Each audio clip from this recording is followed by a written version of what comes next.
That's the first time I've ever watched him play without me on the sideline.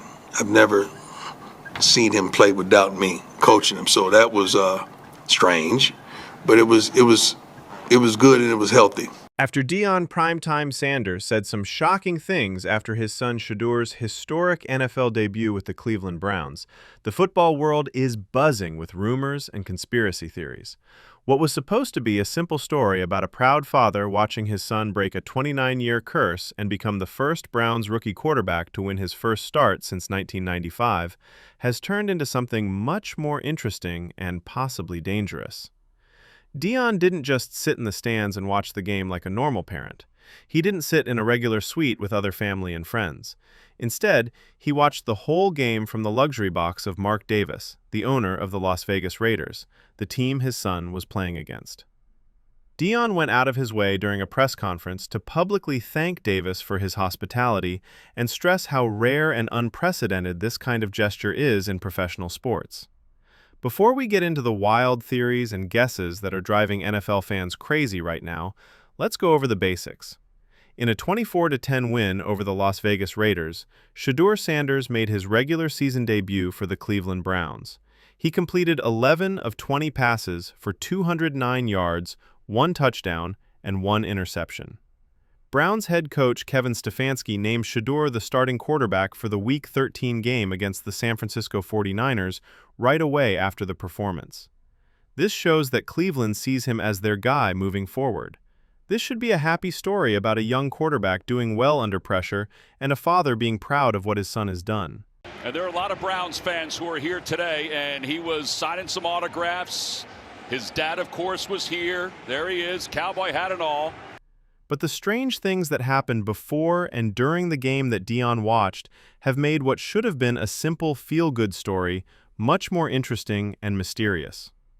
Deion Sanders made sure to publicly thank Raiders owner Mark Davis for letting him watch the game from Davis's personal luxury box during his press conference. Deion made a point of saying how strange and kind this gesture was, saying that he was grateful to be able to sit in a box with the owner of the other team. That wording is important because it shows that this isn't how things usually work. This doesn't happen often in professional sports. This is a very unusual case that needed special permission and was a big change from how things are usually done. When a famous person like Deion Sanders goes out of his way to publicly thank someone for something strange, it makes you wonder why this deal was made and what they talked about while they were watching the game together for a few hours. When you really think about it, the way this looks is just crazy. Imagine being a player for the Las Vegas Raiders, getting ready to play the Cleveland Browns, and knowing that the father of the other team's rookie quarterback is sitting in your owner's luxury box, watching the game with your boss. What do you think as a player? Does it make you wonder if your group is really committed to winning this game? Do you ever wonder if there are conversations going on that you don't know about? Even if nothing wrong happened, the fact that there might have been impropriety or conflicting interests is important. In professional sports, organizations are usually very careful not to give the impression that they have divided loyalties or inappropriate relationships with other teams. This makes this arrangement even more strange and newsworthy. Fans and reporters are immediately speculating about one clear possibility. Mark Davis and Deion Sanders were using the game as a chance to talk privately for a long time about a possible trade that would send Deion Sanders to the Las Vegas Raiders. Imagine how great this setup would be for having private trade talks that need to stay private. Have you been keeping up with Shedeur in Cleveland? What's the best piece of advice you've given him as a dad and as a coach? Be patient and be ready. You got to be ready when it's time. But when it's time, you're going to know. And it's coming up. There we go. You know, I got a prediction. I ain't telling nobody. I got a feeling when it's going to go down. But it's going to go down this year. It's going to happen. All right. Yeah, he's going to get a shot. And that's all you can ask for as a player. All you can ask for is the opportunity, right? Tell me this, because this was all over the media, because I know y'all keep it a buck. That's why I love y'all to life. Yes. They made a big deal out of Philly called us on draft day. Okay. They didn't mention that. I just let a cat out of the bag. I didn't know that. Yeah, okay. Who was it? Baltimore. And I the heard Browns. this, yeah. And the Browns. They forget, I know, I played for Baltimore, so me and Ozzy are cool. There you So go. We understood that whole conversation, and he wanted to talk to Shedeur as well as he wanted to talk to me. And I put Shedeur on the phone, and Shedeur, I don't want to say how it went, but how in the world can somebody fault him for saying or thinking, why in the world would I go back up Lamar for 10 more years? For sure. I've never sat on the bench and said, well, I learned a lot today. That is a great quote. Goddamn, that is a good quote. You're in a private luxury box where no one else can hear what you're saying. You can talk freely for several hours during the game without anyone getting suspicious because you have a good reason to be in the same place at the same time. You can talk about the terms of the contract, how well the player fits into the roster, the organization's vision, and all the other things that need to be worked out for a big trade, all while being able to deny it because you're just two people who love football watching the game together. The Las Vegas Raiders really need a franchise quarterback, and their situation at the position has been shaky for years. They've had a lot of different starting quarterbacks lately, but none of them have worked out as long-term solutions. It's clear that the team is in the process of rebuilding or retooling, trying to figure out how to compete in the very tough AFC West division. And here comes Shedeur Sanders, a young quarterback with obvious talent, a famous last name that would sell a lot of tickets and jerseys in a city like Las Vegas, and a father who is one of the most well-known and charming people in all of sports. From a business and football point of view, Shedeur Sanders in Las Vegas makes a lot of sense. He would instantly become the most famous and marketable player on the Raiders roster. He would get a lot of media and fan attention, and if he plays well, he might be the franchise quarterback the Raiders have been looking for. This strange meeting is even more interesting now that we've heard that the Cleveland Browns front office is thinking about drafting another quarterback in the first round of the 2026 NFL Draft, even though Shedeur had a great first game. If that report is true, and there's no reason to doubt the credibility of the insider who broke the story, then Cleveland is already making people question and worry about Shedeur's long-term future with the team. Why would Deion Sanders want his son to stay in a place where the front office doesn't fully trust him and is already looking for someone to take his place? Why would Shedeur want to spend his whole career looking over his shoulder and fighting for his job with every new draft class? If Cleveland isn't ready to fully commit to Shedeur as their franchise quarterback, it makes sense for Deion to start looking into other options and talking to teams that might be more supportive and stable. Mark Davis is known as an owner who isn't afraid to go against what everyone else thinks is right if he thinks it will help his business. He is also known for making bold, unconventional moves. He moved the Raiders from Oakland to Las Vegas, which was a huge and controversial move that changed the team completely. He's hired well-known coaches and hasn't been afraid to make changes when things aren't going well. If Davis thinks Shedeur Sanders is a franchise quarterback who can lead the Raiders for the next 10 years, and he can get him through a trade instead of taking a chance on an unknown college prospect in the draft, he would probably look into that option very seriously. Davis has a clear relationship with Deion Sanders, who invited him to a luxury box. This gives them a unique chance to talk directly about a possible trade without going through agents or middlemen. It's also interesting to look at how public Deion's thanks to Mark Davis is, because it serves more than one purpose at the same time. It looks like a polite way to thank the host for letting him watch his son's debut from a great spot, but it also makes it clear to the public that Deion Sanders and Mark Davis are connected, which could set the stage for future meetings and talks.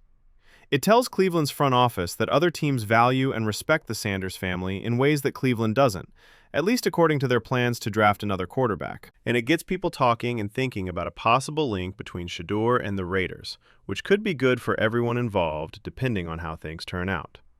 From a business and marketing point of view, the Las Vegas market would be perfect for Shedeur Sanders. Las Vegas is a city of entertainment where fame and personality are very important. The city is based on show and fame. Shedeur Sanders is the son of one of the most charismatic athletes in American history, and he has the kind of star quality that people in that market love. The Raiders already have a lot of passionate fans who travel well and make a lot of noise, but adding Shedeur would make the team even more popular and marketable. Sales of jerseys would go through the roof. There would be a lot more national media coverage of Raiders games. There would be more chances to get sponsors. From a business point of view, Shedeur Sanders in Las Vegas is a perfect match for marketing. The football fit is also interesting when you think about how the Raiders roster is put together and where the team is going. Las Vegas has some good position players who could do better if they had a good quarterback throwing them the ball. The defense has shown that it can be disruptive and effective at times. The coaches are still working things out, but they're not completely useless. If the Raiders could get Shedeur to play quarterback, they could speed up their rebuilding process and become competitive much faster than if they keep signing mediocre veterans or take a chance on an unproven college prospect in the draft. Shedeur has already shown that he can handle the pressure of the NFL and make throws at this level in his first game. He's not a total mystery or a project that needs to be worked on. He is a player who could start right away and make a difference right away. The big question mark in any possible deal is what Cleveland would want in return for Shedeur. The Browns used a fifth-round pick to draft him, so they don't have a lot of money tied up in him that would make them hesitant to trade him for anything less than a king's ransom. However, after his successful debut and the good buzz he's gotten, his value has gone up a lot more than what a typical fifth-round rookie would be worth. Cleveland would probably want at least a first-round pick and maybe more picks or players to give up a quarterback who just broke a 29-year drought and has the potential to be a franchise quarterback. The Raiders have draft picks and could make a good deal, especially if they think Shedeur is much better than anyone they could draft in 2025 or 2026. It's hard to know what the Cleveland Browns think about a possible trade because of reports that they might draft another quarterback in 2026. If that report is true, Cleveland's front office has already shown that they don't fully believe Shedeur is the long-term answer at quarterback. If that's the case, it might make sense for them to trade him while his value is high after a good first game. They could get a lot of draft picks and use them to either move up for their favorite quarterback in 2026 or to fill several roster holes and get rid of Shedeur before they fully commit to him. It's a cold, calculated business decision, but NFL front offices do this all the time when they don't think a player fits their long-term plans. Being traded so early in his NFL career would have a big effect on Shedeur's growth and career path, and it could be a problem. When you switch teams, you have to learn a whole new offensive system, get to know new receivers and offensive linemen, and get used to new coaching styles and ways of doing things. All of that takes time and makes things even harder for a rookie quarterback who is already having a hard time learning the NFL game because it is so fast and complicated. But if the other option is staying in Cleveland, where the front office is already planning to draft his replacement, and where organizational instability and dysfunction have ruined the careers of many quarterbacks before him, then a fresh start in Las Vegas with an owner who clearly wants him might be better for Shedeur's long-term success. The Deion Sanders factor in all of this is very important because he has a lot of power and influence over his son's career, and he will definitely have a big say in any decisions about Shedeur's future. Throughout their football careers, Don has been very protective of both of his sons. He makes sure they are in situations where they can succeed and where their organizations value and support them.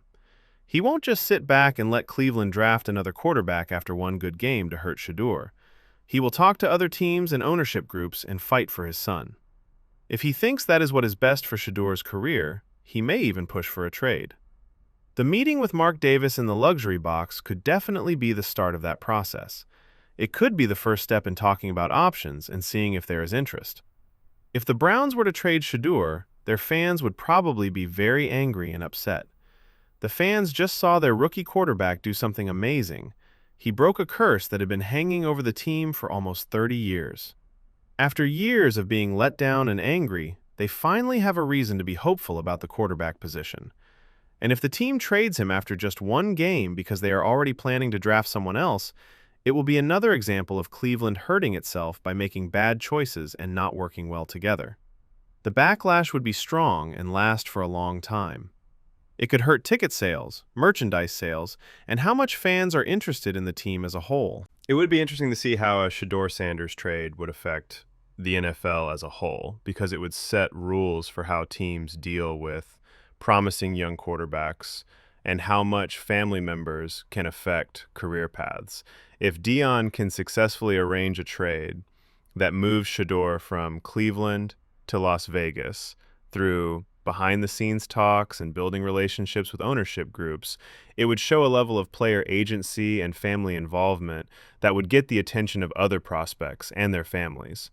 Future draft picks may begin to insist on comparable degrees of autonomy regarding their destinations and careers. As people look at every interaction between Deion Sanders and Mark Davis, the conspiracy theories and speculation will only get worse.